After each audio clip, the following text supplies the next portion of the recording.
Assalamualaikum warahmatullahi wabarakatuh. Ya adik-adik, di video kali ini saya membahas matematika bab 3 yaitu relasi. Topik yang saya bahas di video kali ini adalah mengenai fungsi dan korespondensi satu-satu.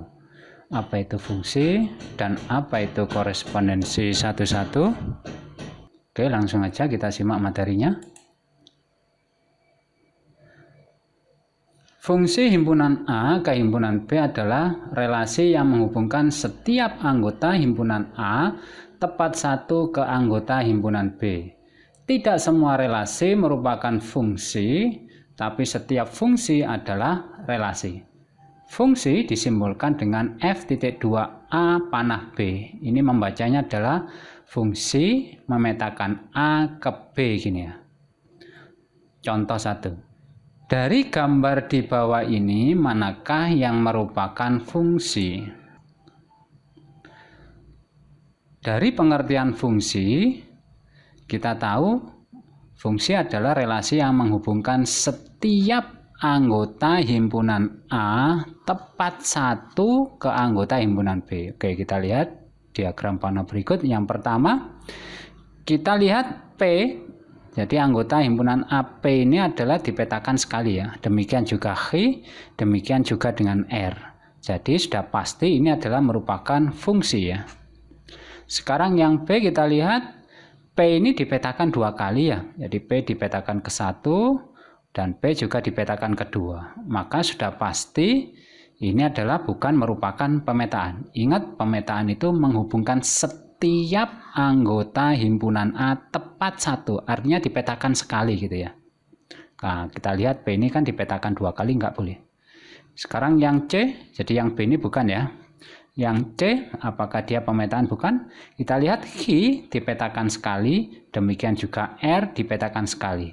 Tetapi P tidak dipetakan. Nah, berarti C juga bukan pemetaan, alias bukan merupakan fungsi ya.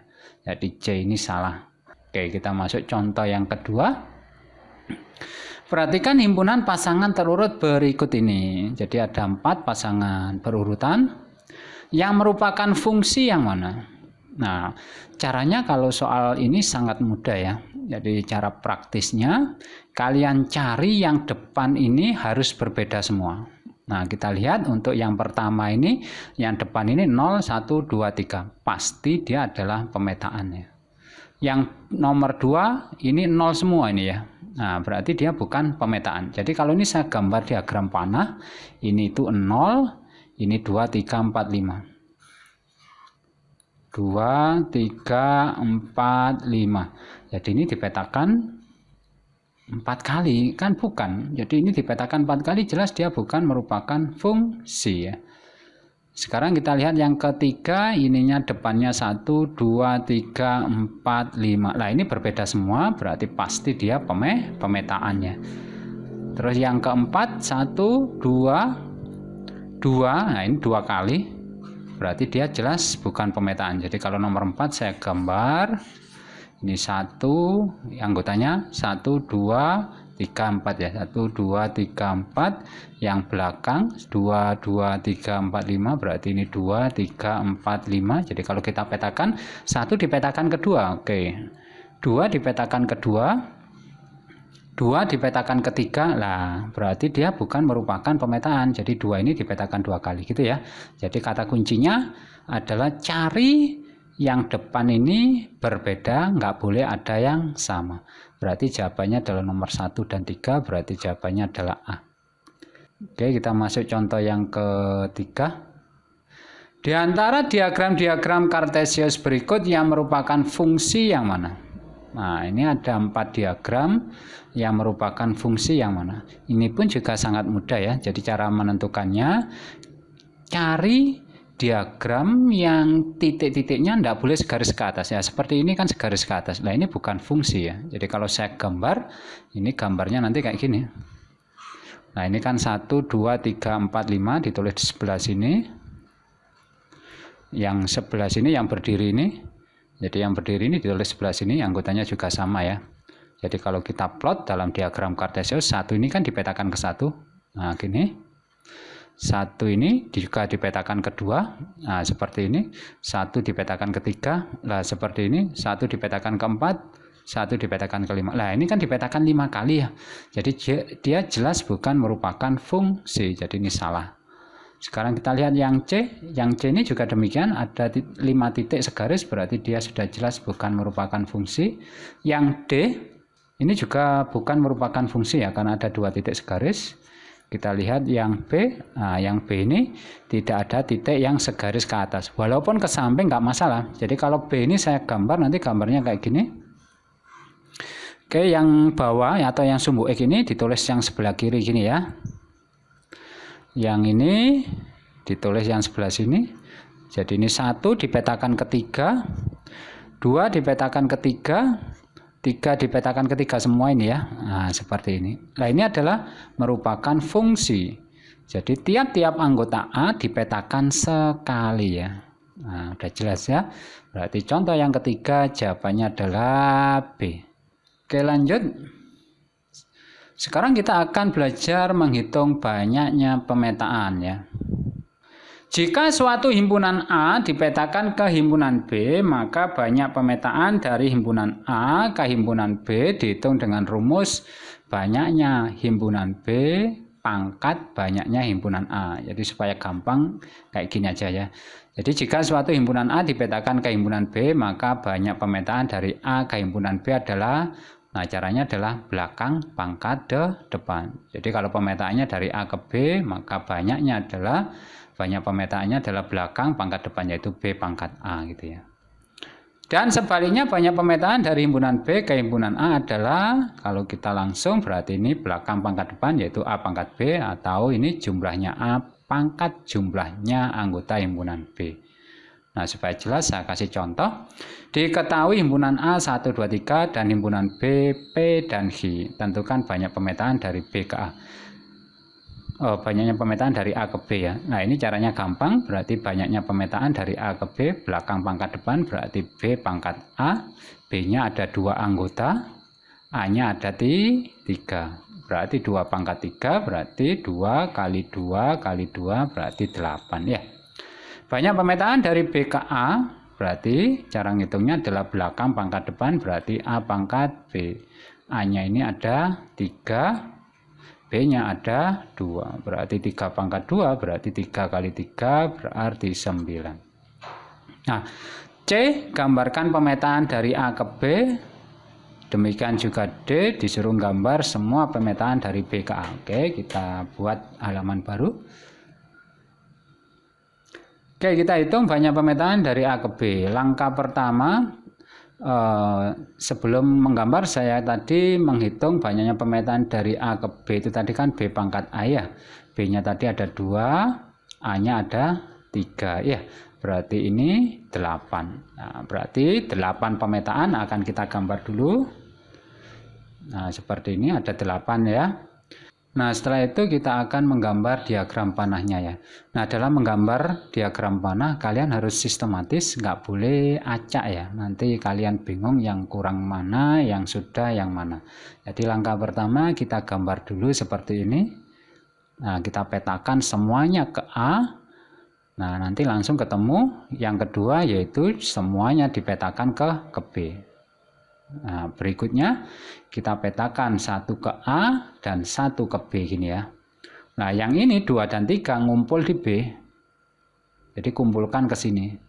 Nah, seperti ini, yang ini kumpulkan ke A gitu ya. Jadi ini 1A, 1B, yang lain kumpulkan jadi 1. Nah, seperti ini. Yang ini tadi 1A, 1B, sekarang kita bikin 2A, 2B gitu ya. Nah, yang lain kumpulin jadi 1. Jadi 1 dan 3 ini ngumpul ke B, 1 dan 3 nanti yang 1 ini ngumpul ke A gitu ya. Nah, seperti ini. Terus yang terakhir kita bikin 3A sama 3B, yang lain kumpulin. Nah, 1 dan 2 kumpulin ke B, 1 dan 2 kumpulin ke A. Nah, kayak gini. Nah, dengan sistematis kayak gini nanti bikinnya akan lebih mudah. Sekarang kita akan menghitung banyaknya pemetaan dari B ke A.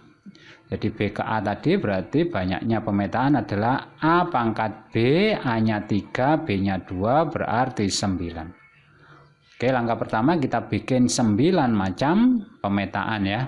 Nah, ada 9. Langkah yang pertama kita bikin A ini dipetakan ke 1 semua. Jadi Anda bikin sebanyak 3 kali langsung. Nah, seperti ini. B nanti dipetakan kedua. B nanti dipetakan ke 1, kedua, ketiga. Jadi ini nanti dipetakan ke 1, yang ini dipetakan kedua, yang ini dipetakan ketiga. Terus berikutnya A ini kita petakan kedua sebanyak 3. Terus B nanti dipetakan ke 1, kedua, ketiga. Nah, gini ya. Nah, gampang kan ya. Terus yang terakhir A ini dipetakan ketiga semua. Terus B ini dipetakan ke 1, kedua, dan ketiga. Nah, gampang kan ya. Nah, sehingga ketemu 9 macam pemetaan tanpa terlewat. Jadi kalau bikinnya acak nanti kalian bingung yang sudah mana, yang belum mana, bisa jadi kalian jadi malah double gitu ya gambarnya. Oke, kita masuk ke pengertian domain, kodomain, dan ring. Jika ada relasi atau fungsi yang memetakan himpunan A ke B, maka domain adalah seluruh anggota himpunan A. Kodomain adalah seluruh anggota himpunan B, sedangkan ring adalah anggota himpunan B yang terpetakan oleh himpunan A. Oke, maksudnya begini. Contoh ya, dari diagram panah berikut tentukan domain, kodomain, dan ring. Oke, yang dimaksud domain adalah seluruh himpunan A atau yang sebelah kiri, berarti A, B, C, D ini. Kurung kurawal ya. Kalau kodomain seluruh himpunan B alias yang sebelah kanan, berarti 1, 3, 5, 7, 9. Terus ring ini himpunan B yang terpetakan oleh himpunan A. Jadi yang kena panah lah ya istilahnya ini. Jadi ini adalah ring. Jadi ringnya berarti 3, 5, 7 ya. 3, 5, 7. Nah, mudah kan ya. Nah, ini adalah pengertian domain, kodomain, dan ring. Oke, kita masuk topik yang berikutnya yaitu korespondensi 1-1. Apa itu? Jadi korespondensi 1-1 adalah relasi khusus yang memasangkan setiap anggota himpunan A tepat satu dengan anggota himpunan B, dan begitupun sebaliknya himpunan B dipasangkan tepat satu ke himpunan A. Dengan demikian, banyaknya anggota himpunan A dan himpunan B haruslah sama ya. Oke, saya kasih contoh. Misalkan ini nama siswa ya. Jadi nama siswa dengan nomor absennya. Jadi si A nomor absennya 1, si B nomor absennya 2. Kalau sudah ditentukan, nggak mungkin A ini nomor absennya 2 atau B nomor absennya 1. Jadi mereka punya nomor absen sendiri-sendiri, nggak bisa double gitu ya. Demikian juga KTP dengan pemiliknya. Ya KTP-nya A, ya miliknya A, KTP-nya B, miliknya B. Contoh yang ketiga adalah lagu kebangsaan dengan negaranya. Ya lagu Indonesia Raya tentu punyanya negara Indonesia, nggak mungkin lagu Indonesia Raya punyanya Amerika atau punyanya Australia atau negara yang lain, nggak mungkin ya. Jadi tiap-tiap negara punya lagu kebangsaan sendiri-sendiri. Demikian juga dengan presiden dengan negara yang dipimpinnya. Bapak Jokowi yang memimpinnya negara Indonesia, nggak mungkin Bapak Jokowi memimpin negara yang lainnya. Dan lain-lain ada banyak ya, kalian bisa mencarinya sendiri.